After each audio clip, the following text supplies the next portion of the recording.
पहुंचे हैं, जहां वो कांग्रेस उम्मीदवारों के साथ वर्चुअल बैठक करेंगे। आपको ये भी बता दें, मल्लिकार्जुन खड़गे के नेतृत्व में ये बैठक हो रही है। इधर बिहार के मुख्यमंत्री नीतीश कुमार भी दिल्ली रवाना हो चुके हैं। ये बहुत बड़ी खबर है। तो बड़ी खबर इस वक्त की आपको बता दें, बिहार के मुख्यमंत्री नीतीश कुमार दिल्ली रवाना हो चुके हैं। वो दिल्ली के 2 दिन के दौरे पर है। मतगणना से ठीक पहले नीतीश कुमार का दिल्ली आना कई सारे बड़े संकेत दे रहा है और राजनीतिक नजरिए से बेहद अहम माना जा रहा है। न्यूज 18 इंडिया का मेगा ओपिनियन पोल, ये आंकड़े क्या कहते हैं, अलग अलग राज्यों के, वो भी लगातार आपके टीवी स्क्रीन पर हम आपको दिखा रहे हैं। इस मेगा एग्जिट पोल से एक बात जो बिल्कुल तय मानी जा रही है यहां से, वो ये है कि एक बार फिर से एनडीए की सरकार देश में बनने जा रही है। ये आंकड़े क्या कहते हैं ओवरऑल, अगर आप देखेंगे आपकी टीवी स्क्रीन पर हम आपको दिखा रहे हैं, एनडीए को 355 से 370 सीटें यहां पर मिलने जा रही है। दूसरी तरफ आप देखेंगे इंडिया गठबंधन जो दमखम से शक्ति प्रदर्शन यहां पर दिखाने की कोशिश पूरे चुनाव में करता रहा। 125 से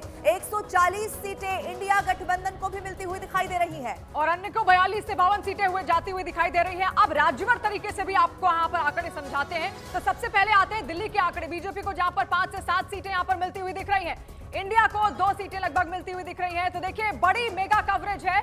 लगातार हमने ग्राउंड से भी आपको एक एक तस्वीर दिखाने की पूरी कोशिश यहां पर की और अब हलचल किस तरीके से न्यूज 18 इंडिया के मेगा पोल के बाद बढ़ गई है, वो तस्वीरें भी हम आपको तो ये बड़ी खबर आपको बता रहे हैं। और क्योंकि न्यूज 18 इंडिया के मेगा एग्जिट पोल के बाद बैठकों का दौर भी शुरू हो चुका है, कांग्रेस की एक बड़ी बैठक से जुड़ी हुई ये बहुत बड़ी खबर मिल रही है। और इसी खबर पर ज्यादा जानकारी देने के लिए हमारे सहयोगी नीरज इस वक्त लाइव हमारे साथ मौजूद है। नीरज, क्या अंदर खाने से खबर निकलकर सामने आ रही है? क्योंकि आप देखेंगे न्यूज 18 इंडिया के मेगा एग्जिट पोल के बाद हलचल बहुत तेज हो चुकी है। कांग्रेस की इस बैठक से जुड़ी हुई क्या खबर है आपके पास नीरज?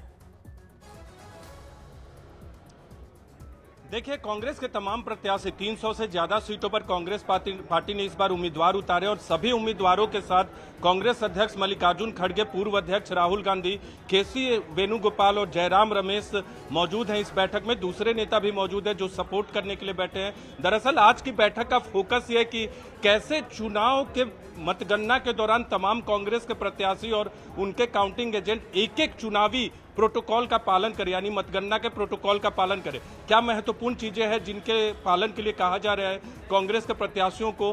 पहला ये कहा जा रहा है कि फॉर्म 17C को आप ध्यान से देखें कि हर पोलिंग बूथ पे कितना वोट पड़ा, उसका मिलान करें ईवीएम में जो अंतिम आंकड़े आएंगे।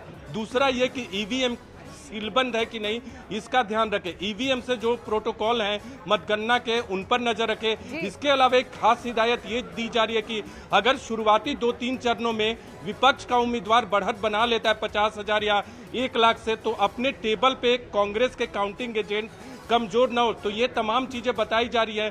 वीवीपैट की पर्चियों की गिनती सुनिश्चित कराएं और ईवीएम से उसका मिलान कराएं। ये तमाम चीजें बताई जा रही है कांग्रेस के उम्मीदवारों को और कांग्रेस सुनिश्चित कर रही है कि एग्जिट पोल में नतीजे भले खराब हो, लेकिन 4 जून को उन्हें उम्मीद है कि कांग्रेस और इंडिया अलायंस के पक्ष में नतीजे आएंगे और उसके लिए मतगणना में अपने उम्मीदवारों को बता रही है कि कैसे किन किन चीजों का ध्यान रखें। ठीक है नीरज, और इसी लिहाज से ये जो बैठक है वो बहुत महत्वपूर्ण है। आप नजर बना के रखिएगा नीरज, लौटेंगे आपके पास। लेकिन मेगा एग्जिट पोल अब सबके सामने आ चुका है और इसी एग्जिट पोल के बाद जो तमाम पार्टियां हैं उनके बीच हलचल भी यहां पर बढ़ती हुई दिखाई दे रही है। अब राज्य दर राज्य क्या आंकड़ा इस एग्जिट पोल में, एग्जैक्ट पोल में सामने आया है, वो न्यूज 18 इंडिया पर एक बार फिर से हम आपको राज्य दर भी बताने जा रहे हैं। और कई सारे राज्य इसमें ऐसे हैं जहां पर Bharatiya Janata party clean sweep यहां पर करती हुई दिखाई दे रही है।